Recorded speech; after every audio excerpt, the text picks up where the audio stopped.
ખજૂર ને આંબલીની ચટણી બનાવીશું. તો આપણે આંબલી લીધી છે તો એને આપણે પાણીમાં નાખીશું. ખજૂર ને આંબલીની ચટણી કરવાની છે. આપણે એમાં ખજૂર નાખીશું. આપણે એને અંદર પલાળવા મૂકી દઈશું.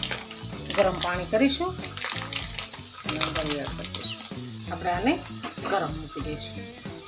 ઉકળે ત્યાં સુધી એને રહેવા દેવાનું. આપણે ગોટા બનાવવાના છે તો બેસન આપણું તૈયાર કરી દીધું. આંબલીની અને ખજૂરની ચટણી તૈયાર થઈ ગઈ છે. એકદમ સરસ કમ્પ્લીટ થઈ ગઈ છે. અને આપણે આ બટેકાના બાફીને એની ગોટી બનાવી નાખી છે. તો આપણે એના ગોટા બનાવવાના છે. તો આપણે એ તૈયાર થઈ ગઈ. તેલ મૂકી દીધું છે. તો હવે આપણે ગોટા બનાવીશું. અંદર એડ કરી દઈશું.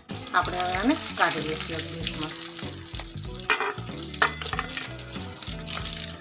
ચમચીની મદદથી આપણે ગોટી બધી એડ કરીશું. થોડી વાર આપણે પલટાઈ લઈશું. બહાર કાઢી લઈશું. તેલ ઉતારી લઈશું.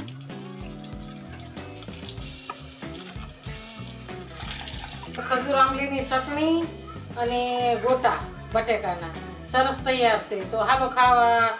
જો મારો વિડીયો ગમે તો લાઈક શેર અને સબસ્ક્રાઈબ કરી દેજો. રાધે રાધે.